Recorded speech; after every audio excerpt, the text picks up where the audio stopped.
Tenemos un Dios que sabemos que oye a nuestro clamor, oye a nuestras oraciones, pero también es un Dios que habla. Imagínense ustedes lo que sería estar toda una vida, desde el día que le conocimos hasta el día que el Señor nos lleva a su presencia, hablando con Él, pidiéndole cosas, abriéndole nuestro corazón, pidiéndole por nuestro trabajo, por nuestros hijos, por nuestra familia, en fin, por lo que sea, y que el Señor nunca en todos los días, en todos los años sirviéndole, todos los años de haberle conocido, que nunca nos dijera ni media palabra. Imagínense lo que sería estar casado con un hombre o con una mujer, que tú le cuentas tus problemas, tus necesidades, cómo te ha ido el día, si has peleado con el jefe de la empresa, si has tenido un problema con el niño, si el niño se cayó, si sacó buenas notas, si aprobó, si estás enfermo o enferma, y que tu cónyuge en todos los años de tu matrimonio, 10, 15, 20, 30 o lo que sea, nunca te dijera absolutamente nada, ni bueno ni malo. Sería una situación tremendamente triste, ¿sí o no? ¿Sí o no? Si quieren, pruébenlo. Estén en los próximos años sin hablarse el uno al otro para que veáis. ¿Sabes que había hace siglos una forma de matar a una persona en las tribus? Matarlo lentamente, torturarlo. Y era practicar lo que se llamaba el ostracismo. Era no hablarle, no dirigirle la palabra, no saludarlo, ni siquiera mirarlo a la cara. Terminaban muriendo de pena y arrojándose por barrancos, quitándose la vida, al ver que nadie, aunque estuviera rodeado de personas, nadie te dirigía la palabra. Damos gracias al Señor de que nuestro Dios no es así. Nuestro Dios no es sordo, pero nuestro Dios tampoco es mudo. Él habla. Y hay muchos textos a lo largo de la palabra de Dios donde vemos que Dios habla individualmente, colectivamente, durante el día, durante la noche, en momentos de urgencia, en la cárcel, en fin, en muchísimas situaciones, momentos y lugares de la vida. No siempre habla igual. No siempre el que tiene que oír la voz de Dios la oye. La Biblia nos enseña que hay momentos en los que la ceguera, la dureza de corazón, la actitud del hombre es tan mala que aunque el Señor le esté hablando no se entera. Y es tremendamente triste ver que a veces Dios le habla a la gente, le está mostrando el camino, le está indicando que por ahí no va bien, o por aquí va bien, o esto hay que hacerlo, o aquello no hay que hacerlo, y él ni se inmuta, ni se entera. Es como si el mensaje le pasara por encima de su cabeza. Vamos a ver en esta tarde diferentes formas como Dios nos puede hablar a nosotros, sí, hermanos, en pleno siglo XXI. Hoy en día nuestro Dios también habla. Hechos capítulo 8. Hemos leído, nuestro hermano Marco nos leía que había comenzado la persecución en Jerusalén. Todo iba muy bonito, todo iba muy bien, pero la persecución comenzó. Los creyentes tuvieron que salir despavoridos, huyendo a diferentes lugares. Y la Biblia nos cuenta en el capítulo 8 del libro de los Hechos la historia de uno de los diáconos de la iglesia primitiva. Eran varios, no nos cuenta la historia de todos, pero sí nos da detalles acerca de uno, personalmente, de Felipe. Dice la Biblia que este hombre llegó a tener 4 hijas, después lo vamos a ver, hijas que tenían el don de la profecía. Un hombre que tenía un don también que era el de la hospitalidad, daba hospedaje a personas que servían al Señor. Pero este fue una de las personas que salió huyendo y se fue en dirección a Samaria, donde no había llegado el Evangelio. Recuerden que estaban todos en Jerusalén desde el día de Pentecostés, o mejor dicho, desde el día de la Ascensión. Llegó el día de Pentecostés, pasaron unos cuantos días, semanas, tal vez meses, y allí seguían en Jerusalén. La iglesia crecía y crecía, pero no se expandía. Crecía solamente en un lugar, y la voluntad del Señor era que fueran por todo el mundo, por todas las naciones de la tierra, por los 5 continentes predicando el Evangelio, pero ellos no iban a ir.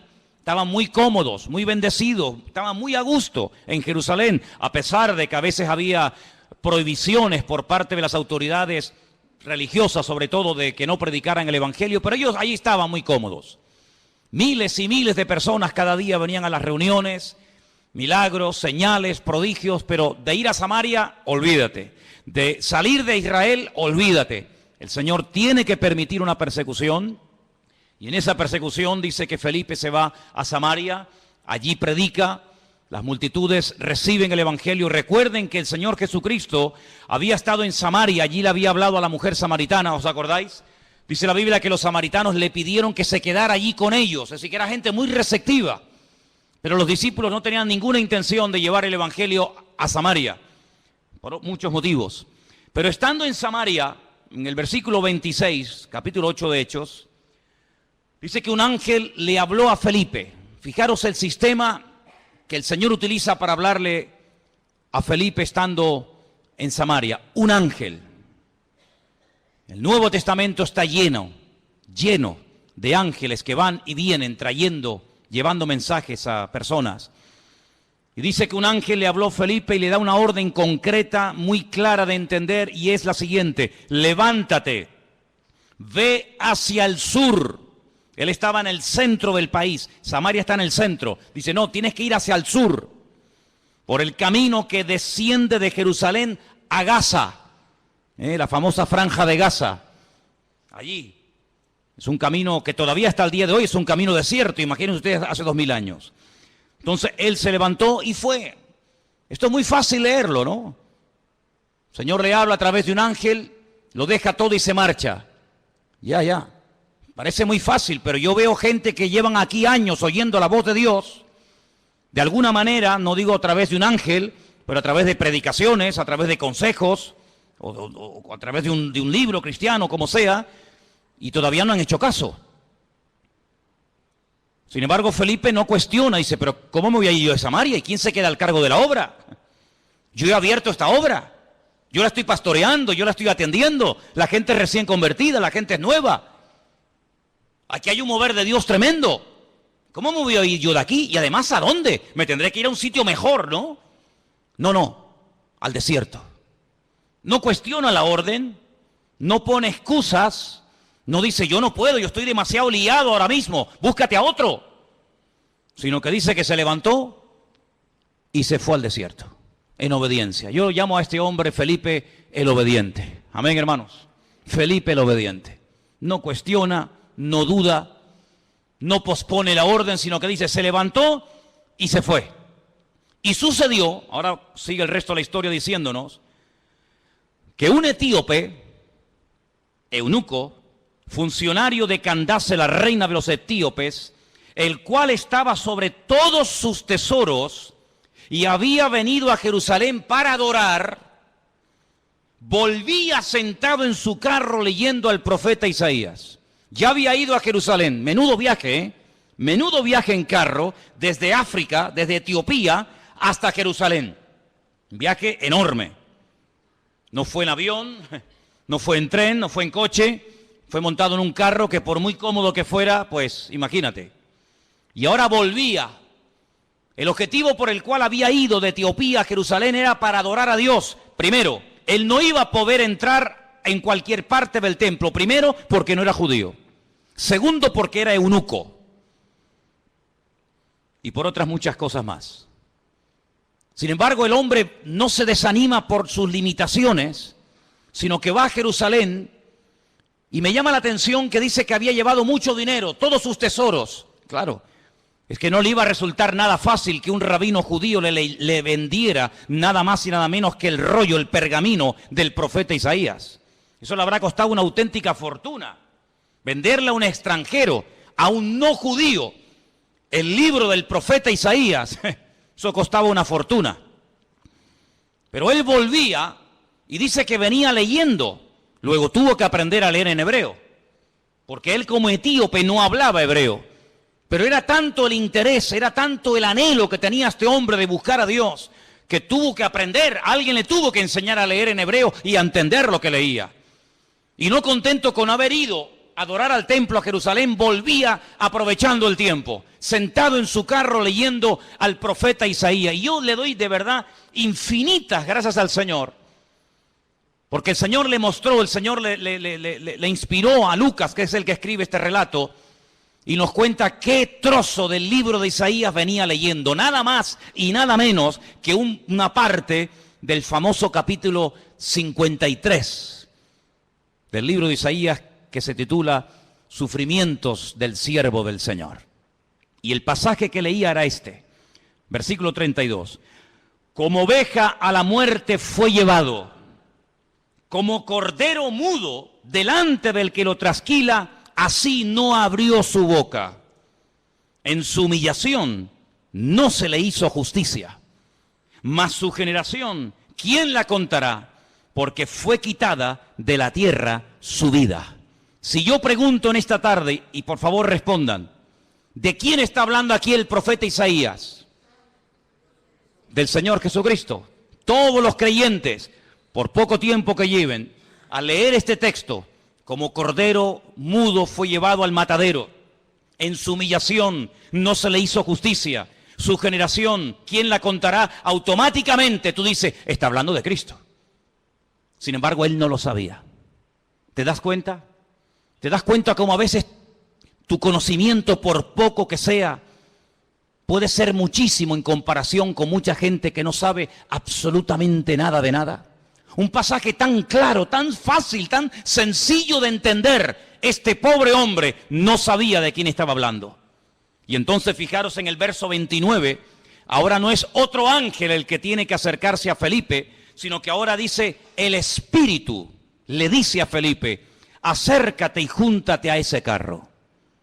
Tal vez una voz interior, el Espíritu le habla claramente, el hombre se acerca, presta atención y mira cómo sabía Felipe que venía leyendo al profeta Isaías. Claro, hoy en día es muy fácil tener toda la Biblia debajo del brazo, toda la Torá, todos los profetas, todos los salmos, los evangelios, los libros proféticos, los libros poéticos. Es una maravilla, ¿sí o no?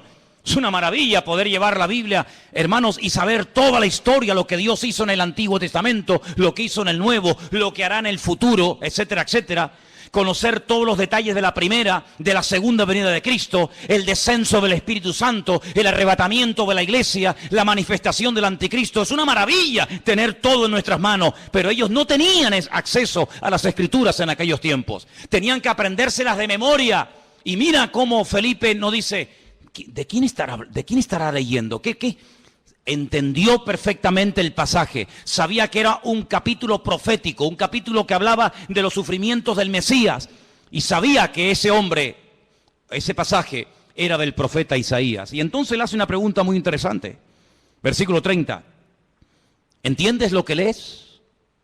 ¿Entiendes algo de lo que estás leyendo? Y él dice, ¿y cómo podré si alguno no me enseñare? Y le rogó a Felipe que se subiera y se juntara con él. Y seguramente viajaron durante días y días viajando por el desierto, hasta que todos conocemos el resto de la historia, cómo este hombre manda parar el carro, este hombre llega a un oasis donde hay agua, pide ser bautizado, el Señor arrebata a Felipe, aparece en otra parte del país, el etíope eunuco se va por su camino, pero añade la palabra gozoso, y todos conocemos el resto de la historia. Incluso la historia nos dice que este hombre llegó a su país, llegó a Etiopía, predicó el evangelio, y hasta el día de hoy, 2000 años después, hay una comunidad de etíopes coptos que creen en el Señor Jesucristo, que son cristianos, y algunos piensan y consideran que es el testimonio, el fruto del testimonio de aquel etíope que aceptó al Señor en el desierto. Es realmente algo increíble.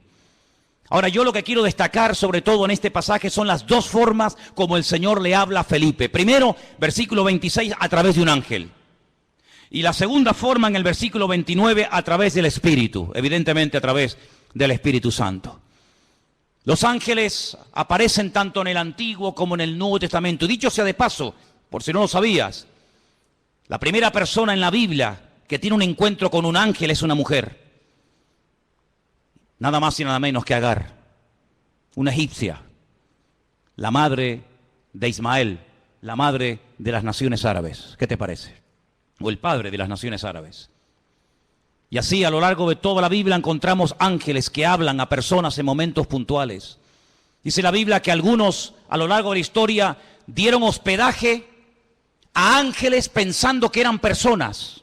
Y no se daban cuenta de que aunque comían y hablaban y respiraban y los podías tocar, Lo que tenían delante de ellos eran auténticos ángeles. Y si no, miren el caso de Abraham, invitando a comer a ángeles, invitando a comer Lot, el sobrino de Abraham, a ángeles en su propia casa.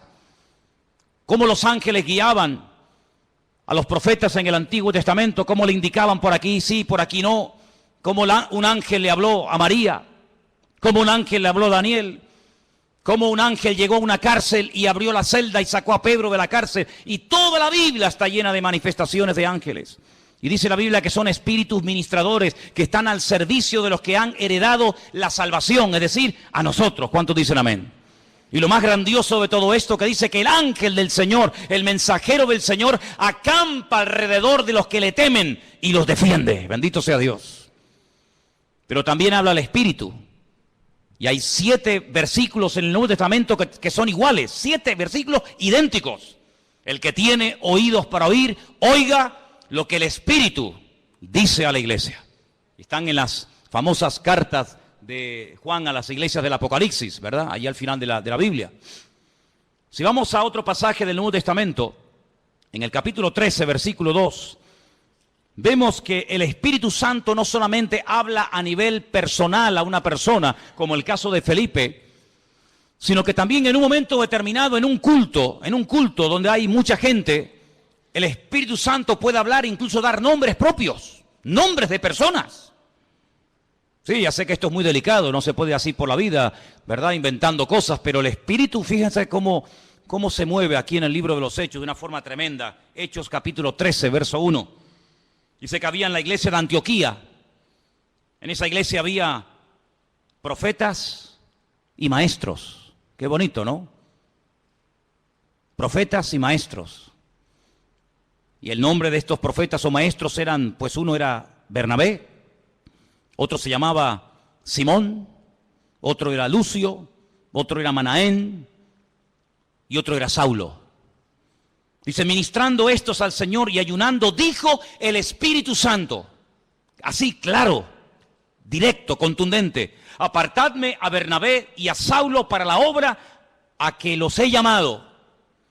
Entonces, habiendo ayunado y orado, les impusieron las manos y los despidieron.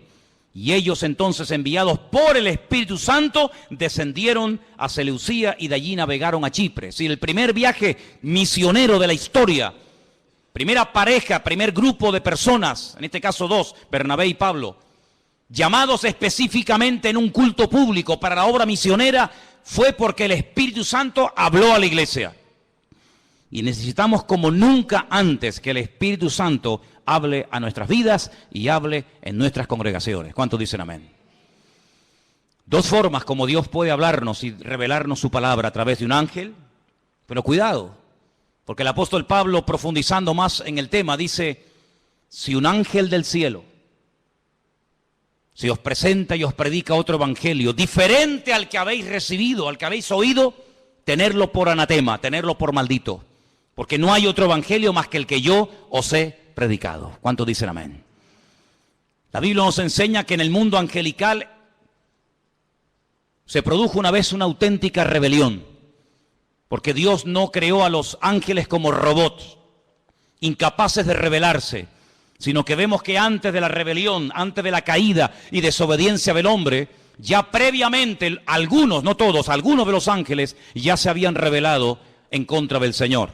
Es un misterio si todavía se pueden seguir rebelando o no, lo dejamos ahí en puntos suspensivos.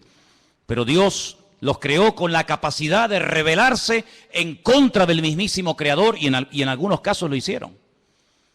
Y por otra parte, el Señor Jesucristo dijo que cuando Él se fuera, Él le rogaría al Padre para que enviara a otro Consolador para que estuviera con su pueblo para siempre. Dice, y Él tomará de lo mío y os lo hará saber. Él os recordará todo lo que yo os he dicho. Él os enseñará lo que ha de venir. Por lo tanto, la iglesia tiene que afinar los oídos para oír la voz del Espíritu Santo hablando a su corazón. ¿Cuántos dicen amén? Pero hay otras formas como Dios puede revelarnos su voluntad. Capítulo 9 de Hechos, un poquito más adelante. Capítulo 9 nos relata la conversión de Pablo. Es el único personaje que en 3 ocasiones diferentes en el mismo libro nos cuenta su testimonio. Capítulo 9, capítulo 22 y capítulo 26. Interesantísimo, ¿eh? Qué conversión tan espectacular tuvo que ser la de este hombre. Qué impacto tan grande produjo la conversión de Saulo, que no se cuenta una vez ni dos, sino tres. 3 ocasiones contando su testimonio en 3 lugares y circunstancias diferentes. En el capítulo 9, cuando el apóstol Pablo está recién, por así decirlo, impactado por el Señor, el versículo 10 dice: había entonces en Damasco un discípulo llamado Ananías, a quien el Señor le dijo en visión. Otra forma, el Señor le dijo en visión. No es algo que se inventó. No es algo que él dice, me parece que no. El Señor le habló claramente a través de una visión y le menciona por nombre. Le dice Ananías. Luego la visión no es para Juan, no es para Pedro, no es para Tomás, es para ti, para Ananías. Y él dice: heme aquí, Señor. Y el Señor le dijo: levántate y ve a la calle que se llama Derecha. Busca en casa de Judas a uno llamado Saulo de Tarso, porque él está allí orando. Sí, las instrucciones que le da el Señor son tremendas. No hay género de duda. No puede ir a cualquier parte. Es a la calle llamada Derecha, a una casa cuyo dueño se llama Judas. Y tiene que orar por un hombre que se llama Saulo, que además ha nacido en una región, en una colonia romana que se llama Tarso, y que está allí orando. Madre mía, como para equivocarte, hijo. Ha visto en visión a un varón llamado Ananías, que entra y le pone la mano encima para que recobre la vista. Ya Pablo sabía que el que iba a orar por él, el que le iba a ministrar, se llamaba Ananías. Es interesante esto, ¿eh? Podríamos hablar mucho acerca de cómo incluso el que va a recibir oración ya sabe quién va a ir a orar, a imponerle las manos para que recobre la vista. Así que fue una visión lo que el Señor le permite tener a Ananías. Que el Señor sabía que estaba allí, que en cualquier momento podía utilizarlo como instrumento para ir a orar por una persona que a priori Ananías dice: pero Señor, es un peligro, yo me juego la vida si voy a orar por este hombre. Porque dice Ananías, verso 13, Señor, hemos oído de muchos acerca de este hombre. ¿Cuántos males ha hecho a tus santos en Jerusalén? Este hombre es peligroso, este hombre no se anda con chiquitas. Y aún aquí tiene autoridad de los principales sacerdotes para aprender a todos los que invocan tu nombre. Y el Señor le da instrucciones y lo calma, ¿verdad? Y le dice: tranquilo, porque vas a orar por un hombre que va a ser un instrumento tremendo en mis manos. Este hombre va a llevar mi nombre en presencia de los gentiles y de reyes y de los hijos de Israel. Fíjate qué triple ministerio. Porque yo le mostraré cuánto le es necesario padecer por mi nombre. Medida por medida, como dice el refrán. Él ha hecho padecer a mis santos, yo le haré padecer a él. Así como él hizo padecer a los demás, también él experimentará en carne propia lo que sufre un creyente cuando es perseguido, cuando es calumniado, cuando es encarcelado, cuando es torturado. Así como él lo hizo a los demás, yo permitiré que se lo hagan a él, para que él sepa también lo que sufrieron aquellos que recibieron su justo trato, ¿verdad? Así que ya vamos por 3 formas diferentes. Vimos en el verso 26 un ángel, en el verso 29 el Espíritu Santo hablándole a Felipe. Ahora en el capítulo 9 vemos al Señor hablándole a través de una visión a un discípulo llamado Ananías en la ciudad de Antioquía. Si vamos, por ejemplo, al capítulo 17 del libro de los Hechos, versículo 10, fijaros qué interesante esta porción. Hechos capítulo 17, versos 10 y 11. Inmediatamente los hermanos enviaron de noche a Pablo y a Silas hasta Berea. Ellos, habiendo llegado, entraron en la sinagoga de los judíos. Y estos eran más nobles que los que estaban en Tesalónica, pues recibieron la palabra con toda solicitud, escudriñando cada día las Escrituras para ver si estas cosas eran así. Así que creyeron muchos de ellos y mujeres griegas de distinción, dice aquí, y no pocos hombres. La forma más tradicional, la forma más normal, como en el día de hoy a nosotros nos puede y nos debe de hablar el Señor, es a través de las Escrituras, a través de la palabra escrita del Señor. En ella vamos a encontrar las respuestas a todas nuestras preguntas. En ella vamos a encontrar ejemplos. En ella vamos a encontrar personajes que se encontraron en situaciones muy parecidas o similares a las tuyas. ¿Qué hacer en momentos de calumnia, de soledad, de enfermedad, de incomprensión? ¿Qué hacer cuando quiero agradar a Dios? y me cuesta deshacerme de ciertas y determinadas ligaduras o obligaciones, entre comillas, que me impiden servir al Señor. En la Biblia vas a encontrar la respuesta a eso y a mucho más de lo que tú te puedes imaginar. Y por eso queda reflejado, queda plasmado en el libro de los Hechos que los hermanos de Berea eran personas, dice la Biblia, nobles. Porque dice que cada día escudriñaban después del mensaje si lo que Pablo les acababa de enseñar era realmente así o no era así. Eso es como si ahora al terminar el culto, yo cojo y me voy a casa y ustedes se reúnen aparte en este salón o por varios grupos y comienzan a debatir, comienzan a hablar entre ustedes diciendo, hermanos, pastor, esta tarde nos ha hablado de esto, ¿qué opinas? Pues oye, lo que ha dicho es cierto o no es cierto, o lo dice aquí o lo dice allá. Así hacían los hermanos de Berea. Pero no con un espíritu crítico, no para buscarle el fallo, no para criticar o cuestionar la enseñanza, no, sino para reafirmarse en lo que aparentemente parecía del Señor, pero ellos querían no solamente oír, sino que la palabra avalara, que la palabra, ¿verdad?, apoyara el mensaje, la enseñanza del apóstol Pablo, lo cual me parece excelente. ¿Cuántos dicen amén? Personas que sabrían, bueno, tú tienes algo que decir, venga, sube, compártenos, predícanos, ¿has terminado? Sí, ¿tienes algo más que decir? ¿No? Muy bien, gracias hermano, que Dios te bendiga. Ahora nos quedamos un momento, opinamos, charlamos, escudriñamos las Escrituras para ver si ese argumento que nos presentó tiene base bíblica, para ver si eso que nos dice de que aquel hombre era el Mesías y era el verdadero, a ver si es así, si no es asado. Realmente algo increíble, así deberíamos de ser todos nosotros. El apóstol Pablo le recomendaba a su hijo en la fe, a Timoteo, entre tanto que yo voy, ocúpate en la enseñanza, en la lectura y en la exhortación. Y le dice algo tremendo. La otra noche me desperté con ese texto y hasta sabía dónde estaba ese versículo que está en 2 de Timoteo 3:16. Toda la Escritura es inspirada por Dios. ¿Cuántos conocen ese versículo? ¿Lo buscamos? 2 de Timoteo 3:16. Vamos a leerlo juntos, por favor. Versículo que deberían ustedes de aprenderse de memoria. Muy útil en estos tiempos. Dice así, 2 de Timoteo 3:16. Vamos a leerlo juntos. Toda la Escritura es inspirada por Dios, útil para enseñar, para redarguir, para corregir, para instruir en justicia, a fin de que el hombre de Dios sea perfecto, enteramente preparado para toda buena obra. Así que cuando usted busca ser instruido, ser enseñado, ser amonestado, ser confrontado, vaya a la palabra y la palabra le va a hablar. Si usted tiene una buena actitud, si usted verdaderamente quiere aprender, si usted verdaderamente quiere corregir cualquier error doctrinal, cualquier mala costumbre de su vida, vaya y a la luz, al espejo de la palabra de Dios, el Señor le va a hablar, porque la palabra dice que es útil y ayuda al que está empezando, ayuda al que lleva mucho tiempo, ayuda al que está pensando dar un paso de fe, ayuda al que está un poco decaído y no sabe qué hacer, ayuda al nuevo, al viejo, nos ayuda a todos. La palabra de Dios es tremendamente útil. ¿Cuántos dicen amén? Y hay que escudriñarla. Jesús dijo, escudriñad, meteros en la palabra, estudiar la palabra, porque ellas son las que dan testimonio de mí.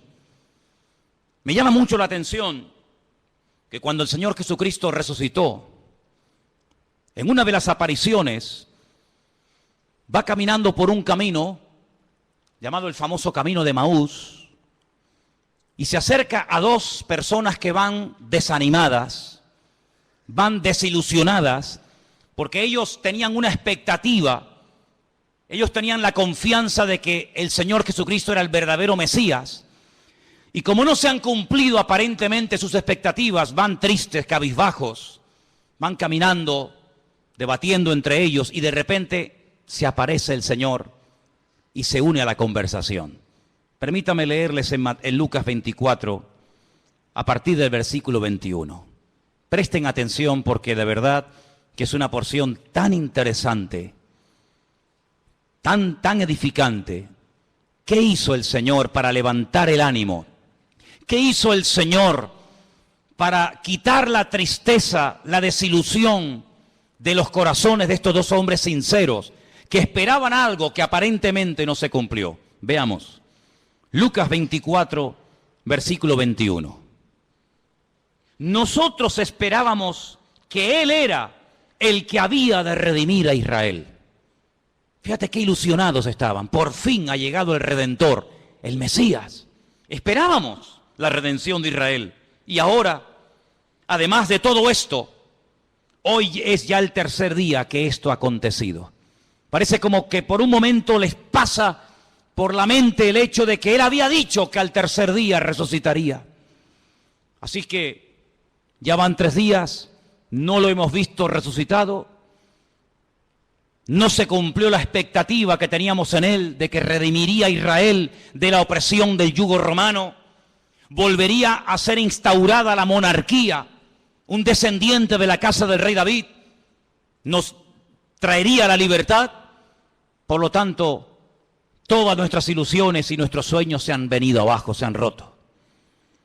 Versículo 22 dice, aunque también nos han asombrado unas mujeres de entre nosotros, las que antes del día fueron al sepulcro y como no hallaron su cuerpo, vinieron diciendo que también habían visto visión de ángeles, quienes les dijeron que él vive. Aquí hay algo extraño, porque por una parte son conscientes de que unas mujeres por lo visto, según cuentan ellas, él ha resucitado, pero el argumento que ellos presentan no es un argumento de fe, no es un argumento contundente, sino dice que ellas dicen que ha resucitado porque no encontraron el cuerpo. Pero no dicen, no, él ha resucitado, sino que simplemente se agarran al comentario de decir, bueno, dicen que ha resucitado porque no encontraron el cuerpo, pero vete tú a saber. No están muy convencidos de que aquel testimonio era correcto. Además, perdonen las hermanas, en los tiempos de la Biblia, los testimonios de las mujeres no tenían ningún valor. Una mujer daba testimonio de que había visto un crimen, un asesinato o cualquier otra cosa y no era válido el testimonio de una mujer. Por lo tanto, unas mujeres de entre nosotros, supuestamente de buen testimonio, de confianza, han venido con este comentario, pero entonces dice que algunos fueron de los nuestros al sepulcro y hallaron así como las mujeres habían dicho, pero a él no le vieron. ¿Pero cómo le van a ver si ha resucitado? Si te quedarías más tranquilo saber que algunos de los nuestros fueron al sepulcro y lo vieron allí, entonces ¿qué testimonio hay en eso? Algunos de los nuestros fueron a comprobar si verdaderamente había resucitado y cuando llegaron allí no lo vieron.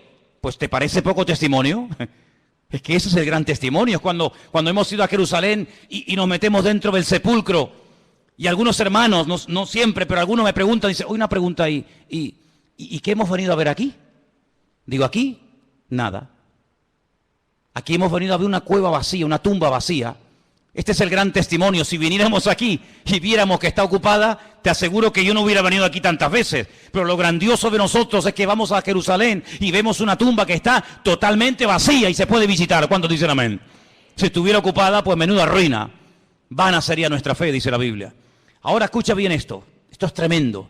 Entonces él les dijo, ahora habla el Señor, hasta ahora han hablado ellos, ahora va a hablar el Señor y les dice, oh insensatos y tardos de corazón para creer todo lo que los profetas han dicho. Tardos de corazón, ¿por qué os cuesta tanto creer? Eso significa tardos de corazón. ¿Por qué tardáis tanto en creer? Una pregunta, ¿hay alguno entre nosotros que sea tardo de corazón? ¿Alguien que le cueste creer? Has oído el testimonio de fulanito, has visto la vida cambiada de no sé quién, has oído el milagro de tal, has escuchado al pastor predicar, has escuchado el otro día a otro chico predicando, has ido a una iglesia por aquí, has ido a una iglesia por allá. Bueno, todavía no estás convencido. Eso se llama ser tardo de corazón.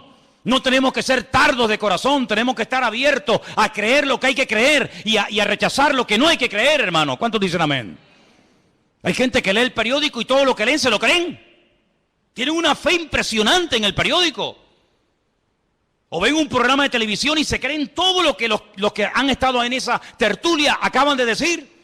Pero después cuando leen la Biblia, la dudan y la cuestionan. O sea, en el periódico no hay que tener fe. Donde hay que tener fe es en la palabra de Dios. ¿Cuántos dicen amén? No, es que el periodista el otro día dijo que no sé qué. Pero bueno, ¿el periodista quién es? ¿Es algún profeta? Me dice, tardos de corazón. ¿No era necesario que el Cristo padeciese estas cosas y que entrara en su gloria?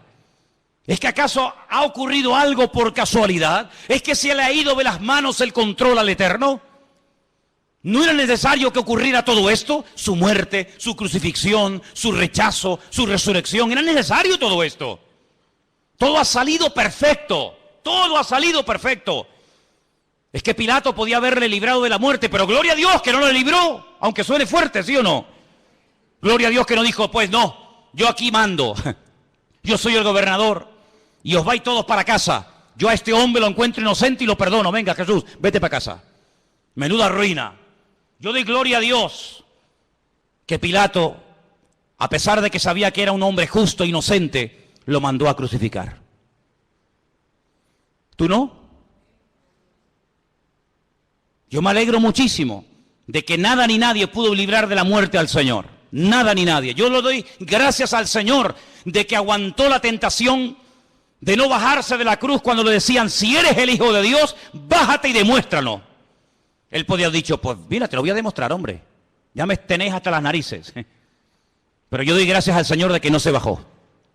Yo doy gracias al Señor que se murió y que murió como tenía que morir. Y también doy gracias al Señor porque todas las profecías que estaban escritas acerca de Él se cumplieron perfectamente. Y por eso Él les dice, todo esto era necesario. Y comenzando desde Moisés, desde la Torá, el Pentateuco, siguiendo por todos los profetas, Isaías, Jeremías, Habacuc, Sofonías, Abdías, Malaquías, etcétera, etcétera, etcétera, les declaraba en todas las escrituras lo que de él decían. Aquí menciona a Moisés, la Torá, menciona a los profetas y menciona las escrituras. Y con esas tres palabras en hebreo forman la palabra Tanaj.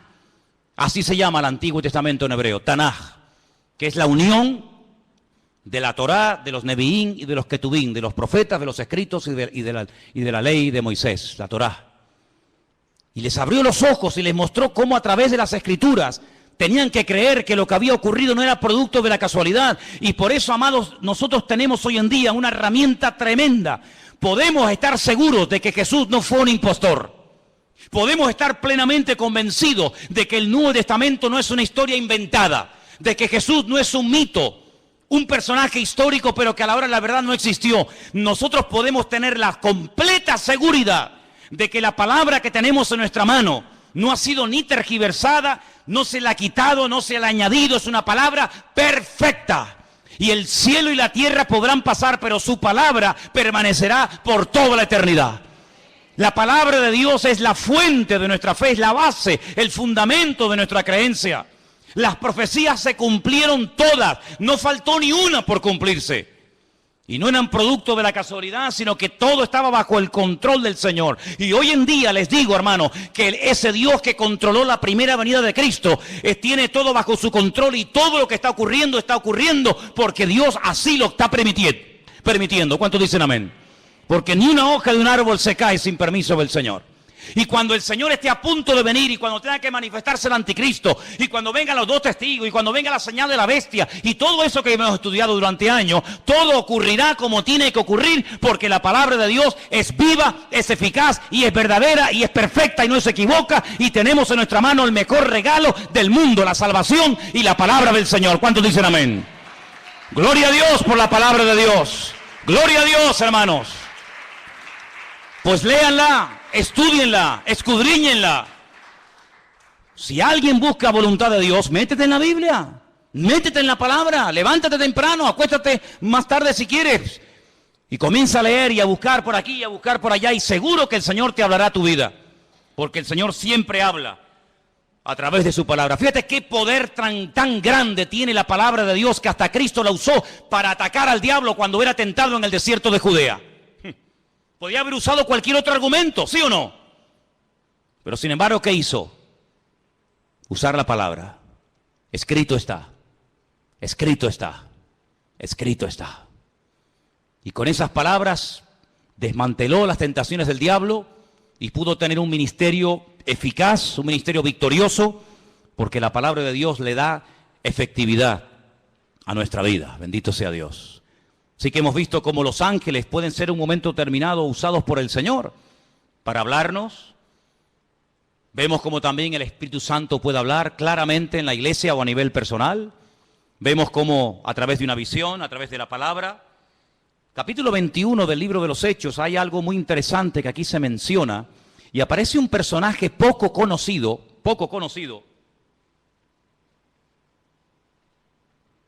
pero que trae un mensaje muy interesante. Estamos en el libro de los Hechos, capítulo 21, versículos del 8 en adelante. La intención de Pablo es ir a Jerusalén. Él está de visita en la casa de Felipe. Volvemos otra vez a mencionar a Felipe, aquel que le testificó al etíope eunuco en el desierto, ¿os acordáis? Ahora está viviendo en Cesarea. Se menciona no el nombre de su esposa, pero sí nos dice la Biblia que tenía 4 hijas que eran profetisas, eran doncellas. Vamos a leer. Hechos capítulo 21, verso 8. Al otro día, saliendo Pablo y los que con él estábamos, fuimos a Cesarea. Y entrando en casa de Felipe, el evangelista, ya no es el diácono, ahora ya tiene un título, ahora ya se le reconoce que tiene un ministerio, y es el de evangelista. Dice que era uno de los 7, posamos con él. Este tenía 4 hijas doncellas que profetizaban. Qué bonito, ¿no? 4 hijas doncellas que profetizaban. Pero a Pablo no le dijeron nada. Es interesante, ¿eh? 4 hijas doncellas que profetizaban, pero a Pablo no le comunicaron absolutamente nada. Tiene que venir un varón, versículo 10, permaneciendo nosotros allí algunos días, descendió de Judea un profeta llamado Agabo. No hay ningún libro en la Biblia, libro del profeta Agabo, pero era un profeta, eso lo dice la Biblia. Y dice que vino a vernos, tomó el cinturón, el cinto de Pablo, se ató los pies y las manos y dijo: esto dice el Espíritu Santo. Agárrate. Así atarán los judíos en Jerusalén al varón de quien es este cinto y le entregarán en manos de los gentiles. Tremendo, ¿eh? Si el Señor le está advirtiendo, no prohibiendo, que es muy diferente, ¿eh? Una cosa es que Dios te advierta de un peligro y otra cosa es que Dios te prohíba hacer o decir o ir a un determinado lugar. Aquí el Señor no le está prohibiendo a Pablo nada, sino le está advirtiendo: esto es lo que te va a pasar si subes a Jerusalén. Es como cuando David consultaba con el Señor, tomando el efod, dice la Biblia, consultaba palabra del Señor y decía: Señor, por esta gente que yo he dado tanto, esta ciudad que yo liberé, esta ciudad por la que yo di mi vida y mis soldados se jugaron la vida para liberarla, si yo me quedo aquí y vienen a reclamarme mi vida, ¿los habitantes de esta ciudad me entregarán, sí o no? Y le dice el Señor: sí, te entregarán, seguro, no te quepa la menor duda. ¿Qué hace David? Sabiendo que si se queda en la ciudad le van a entregar, David coge y se marcha. Tenía las 2 opciones, era algo futurible, algo que podía ocurrir. Depende de la actitud del que recibiera el mensaje. Si te quedas, te entregan. Si te vas, no pasa nada. En este caso, Agabo, este profeta que viene de Judea, le dice al apóstol Pablo: mira, así como yo me estoy amarrando con tu cinturón, es un mensaje objetivo para que lo entiendas. Así como me están amarrando con tu cinturón, así te van a amarrar a ti como subas a Jerusalén. ¿Qué hace Pablo? Sigamos leyendo. Versículo 12. Al oír esto, le rogamos nosotros y los de aquel lugar que no subiese a Jerusalén. Entonces Pablo respondió, y miren lo que dice: ¿qué hacéis llorando y quebrantándome el corazón? Porque yo estoy dispuesto no solo a ser atado, mas aún a morir en Jerusalén por el nombre del Señor Jesús. Tremendo, ¿eh? Como no le pudimos persuadir, desistimos diciendo: hágase la voluntad del Señor. A veces le decimos a una persona: no hagas esto, no hagas tal, no hagas cual. Pero en resumidas cuentas, lo que tenemos que orar es: Señor, que se haga tu voluntad. en la vida de esta persona. Obligar a una persona a hacer algo que en el fondo no quiere hacer no sirve de nada, porque en cuanto te dé la espalda lo va a hacer. Señor, yo ya le he hablado, Señor, yo ya le he dicho lo que hay, lo que le puede pasar, pero que se haga tu voluntad, porque yo no soy Dios. Haz tú la obra en este hombre o en esta persona. ¿Cuántos dicen amén? Tú sabes lo que te va a pasar. Te van a atar, te van a meter mano, lo vas a pasar mal. Te pedimos, por favor, hermano, que no subas. Yo no sé, y permítame dar una opinión personal, yo no sé si Pablo se equivocó. Yo no sé si Pablo tenía que haber sido más precavido y podía haber dicho, bueno, pues, ¿qué necesidad tengo yo de subir a Jerusalén? Voy a seguir predicando en otros lugares. Yo no sé si Pablo pecó de imprudente. Lo que está bien claro es que Pablo no tenía la prohibición de no subir. Si el Espíritu le hubiera dicho que no subiera, Pablo no hubiera subido, te lo puedo asegurar. Porque Pablo era un obediente a la voz del Señor. Había momentos en los que Pablo quería ir a predicar a un lugar y el Espíritu se lo prohibía y Pablo no insistía. Pablo decía, bueno, pues si no quiere el Señor, no voy, y punto. Había momentos en los que Pablo se dejaba descolgar en un canasto por un muro para salir huyendo, porque él entendía que era el momento de huir, pero hay momentos en los que es el momento de quedarse. Y Pablo entendió que tenía que subir a Jerusalén a pesar de lo que le han advertido que le va a pasar. Luego, aquí hay un mensaje profético personal en la vida de Pablo, que Pablo lo tiene en cuenta, pero por encima de esa palabra profética, por encima de esa palabra de advertencia, diríamos más bien, el apóstol Pablo decide subir y todos conocemos el resto de la historia. La vida de Pablo dio un giro total y absoluto a raíz de esa decisión de subir a Jerusalén. Sabemos todos, en fin, todo lo que se le vino encima. Dios puede hablar también, ¿cómo no?, a través de palabras proféticas, sí, claro que sí. Pero Pablo, por encima de la palabra profética, y este era un profeta verdadero y genuino, por encima de esa palabra, pone el sentir de su corazón y su relación con Dios, y el argumento que presenta es este: no me estéis lloriqueando ni quebrantándome el corazón, porque quiero dejar bien claro que no solamente estoy dispuesto a que me aten y me torturen, sino estoy dispuesto incluso a dar mi vida, si hace falta, por la causa del Evangelio y por mi Señor Jesús. Lo tenía clarísimo en su vida. Así que hemos visto cómo los ángeles, el Espíritu Santo, a través de una visión, el Señor también con voz audible, como no, a través de profecías, pero también hemos visto muchas veces en la palabra de Dios que Dios habla a través de sueños, ¿sí o no? Muchas veces. El caso de José, el caso del otro José, el del Nuevo Testamento, que dice la Biblia que el Señor le habló en un sueño, que tenía que aceptar a su mujer, que no la había engañado, que no le había mentido, ¿verdad? Hay momentos en la Biblia en los que Dios habla a través de sueños. La Biblia dice que una de las señales de los últimos tiempos es que los ancianos tendrán sueños y los jóvenes tendrán visiones. Lo dice el profeta Joel en el capítulo 2. Los jóvenes tendrán visiones y los ancianos soñarán sueños. Y si quieres saber si eres joven o anciano, pues mira a ver qué estás. O estás teniendo visiones o estás teniendo sueños. Y ahí ya sabes por dónde van los tiros, ¿no?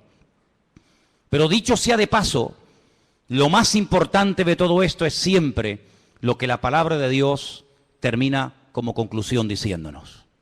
Podemos tener sueños, podemos tener visiones, podemos tener un sentir.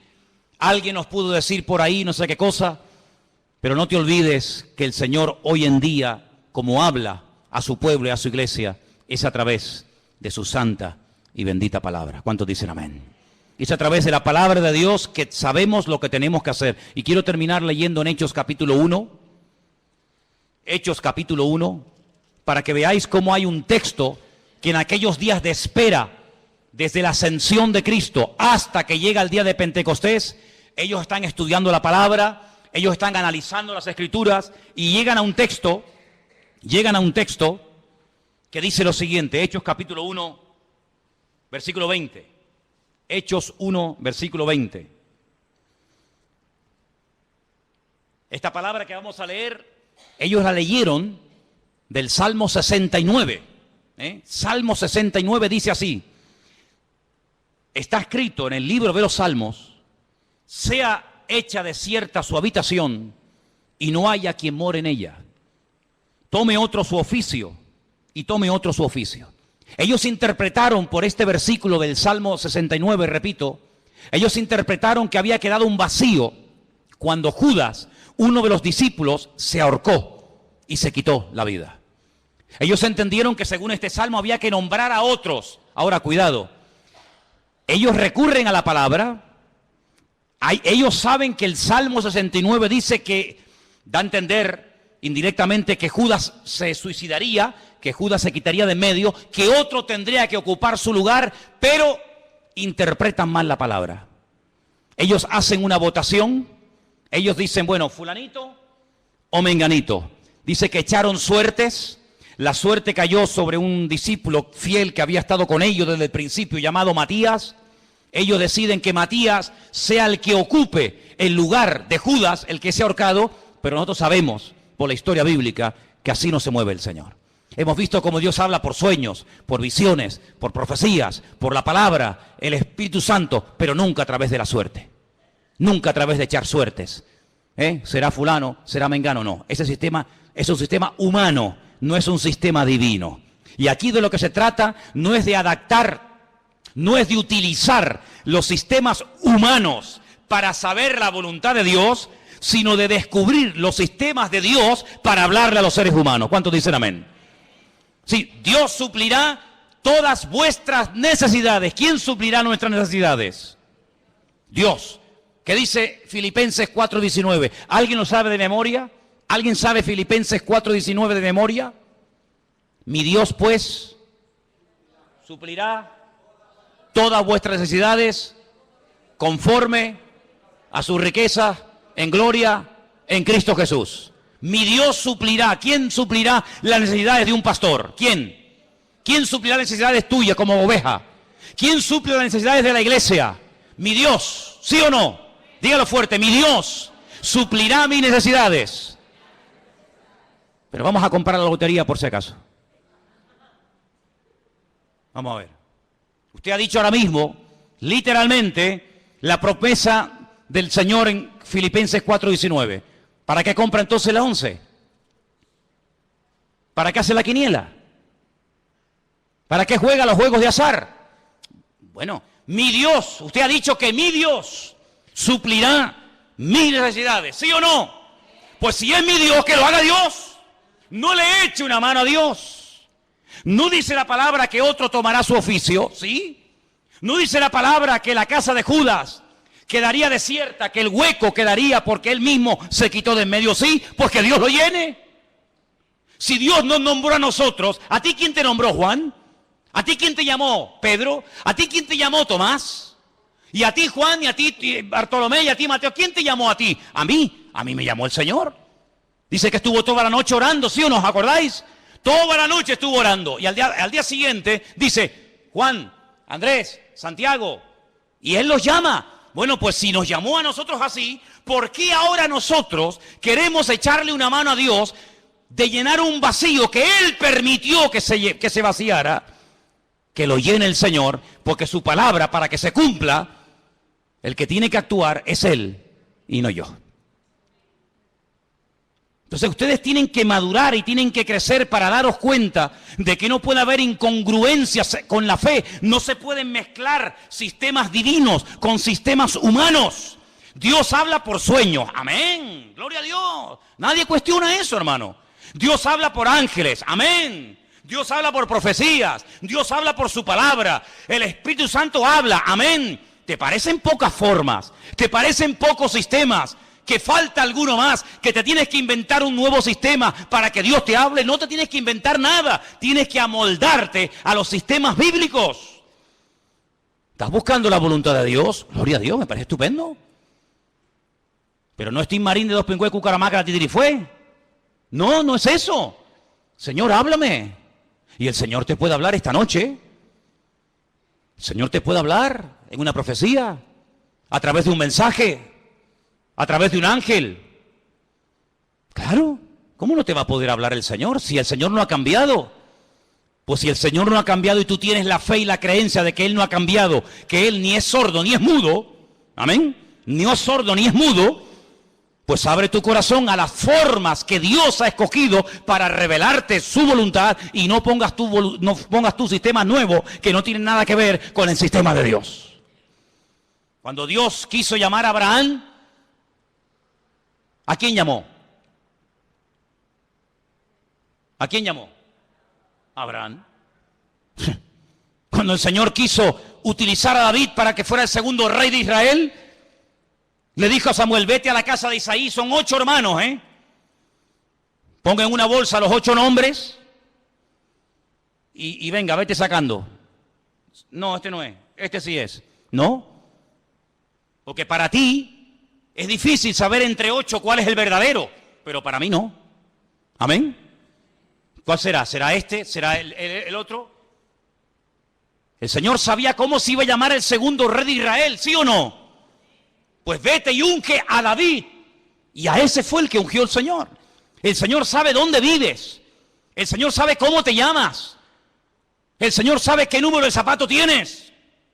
Tu DNI lo conoce el Señor, tu ADN, tu grupo sanguíneo. Lo conoce absolutamente todo. Dice que nuestro embrión nuestros ojos vieron al Señor. Por lo tanto, amados hermanos, no tengamos temor de que no vas a saber qué hacer en la vida. Porque el que busca halla, el que llama se le abrirá y el que pide recibe, dice la palabra. Lo que hay es que buscarle de corazón, lo que hay es que buscarle de verdad. Pero ahora te digo lo siguiente, si tú lo buscas de verdad, si tú le pides, Señor, háblame, si tú le pides, Señor, guíame, si tú le pides, Señor, úsame, si tú le dices, Señor, cuenta conmigo, cuidado porque Dios te va a tomar la palabra. Y cuando Dios te hable, ya no tienes excusa. Cuando Dios te diga, sí, úsame, pues venga, ahora la obra. Ay, pero espera, no. Tú me dijiste que te usara y yo te quiero usar y tú me estás poniendo pegas. Ahora no, mañana y espérate que no sé qué y espérate que no sé cuánto. No hagas un plan paralelo. Tú tienes que adaptarte al plan y al diseño y al propósito de Dios para tu vida y no tener tú un plan paralelo y de vez en cuando te metes en el plan de Dios y de vez en cuando quieras que Él se meta en el tuyo. No, hay solamente una línea y es la línea que Dios te marca, no la que tú te estás inventando a tu manera. El Señor dice, encomienda al Señor tu camino. Confía en Él y Él hará. Eso es lo que dice la Biblia. No hay otra forma, no hay otra manera, no hay ningún atajo, sino que siempre hay el mismo precio a pagar. Sinceridad, perseverancia, constancia, y el Señor es galardonador de los que le buscan. Si tú estás buscando palabra de Dios para tu familia, para tu matrimonio, para tus estudios, para tu presente o para tu futuro, si estás buscando palabra de Dios, no que Dios te bendiga tus planes, porque Dios no tiene ninguna obligación de bendecir tus proyectos, Eso es lo que a lo mejor alguien te enseñó, pero yo no te lo enseñaré nunca. Dios no tiene ninguna obligación de avalar y de apoyar tus negocios, tus proyectos, tus ideas, tus planes, tus anhelos y tus sueños de la vida. No, te equivocas. Dios bendice lo que es de Él, lo que Él manda que se haga, lo que Él manda que se ejecute. Eso es lo que Él bendice y prospera y respalda y sostiene. Lo demás no tiene nada que ver con sus sueños. Cierra tus ojos en esta tarde, allí donde estás. Yo te he enseñado. Dios habla a través de ángeles. Dios habla a través de su Espíritu Santo. Dios habla a través de visiones. El Señor habla con voz audible, personalmente, a través de su bendita palabra, a través de palabra profética, a través de sueños. Mira, 1, 2, 3, 4, 5, 6, 7 formas diferentes. 7 formas diferentes. Qué curioso, Toda la música que existe, toda la ópera, toda la música que existe, cualquier estilo que sea, está basado en 7 notas. Con 7 notas principales, de ahí se ha hecho toda la música. Con las poquitas letras de nuestro abecedario, de nuestro alfabeto, se ha escrito todos los libros y toda la poesía y toda la literatura que está escrita en nuestro idioma. No falta nada, no falta ni una sola letra, no falta nada ni sobra nada, todo está perfecto. Con estas 7 formas que te he mostrado esta tarde, es más que suficiente para que tú, hermano y hermana, conozcas la voluntad de Dios para tu vida. El problema no está en los sistemas de Dios.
El problema está en los receptores, que a veces hacen caso omiso a como Dios está hablando. Pero en esta tarde, Señor, te doy gracias porque tú hablas a través de sueños y de visiones. Te doy gracias porque hablas a través de, Señor, tus siervos que predican tu palabra. Te doy gracias, Señor, porque hablas a través de tu Espíritu Santo y en día a tu pueblo. Y tú también directamente hablas a nuestras vidas, mi Dios. Te doy gracias, Señor, porque tú hablas de tantas y tantas formas y maneras. Ayúdanos a obedecerte, Jesús. Ayúdanos a someternos a tu voz y poder decirte, habla, que tu siervo oye. Señor, habla durante la noche, habla durante los sueños y el descanso. Habla de día, habla al joven y al niño, habla al casado y a la soltera, Señor. Pero no pares de hablar a tu iglesia, Dios. Habla, Señor, habla, Señor. Quita la cera de nuestros oídos, Señor. Quita los tapones de nuestros oídos, para que podamos discernir la voz, el silbo apacible de nuestro Dios en medio de la tormenta de la vida. Habla, Señor, habla, Señor. Sopla, Espíritu Santo, sobre tu pueblo en esta tarde, Dios mío. Renueva, Señor, el anhelo de agradarte, de servirte. Habrá algo más glorioso que servirte a ti. Habrá algo más maravilloso que dedicarte la vida a ti. Bendito sea el nombre del Señor. Bendito sea el nombre del Señor. Los cielos y la tierra están llenas de tu gloria, Señor. Alabado sea, Señor. Si estás buscando la voluntad de Dios para tu vida, si estás buscando servir al Señor de alguna manera, abre tu corazón. El más interesado en que le oigas es Él. El más interesado en que hagas su voluntad es Él. Él sí que tiene ganas de hablarte. Él sí que tiene ganas de revelarse a su vida.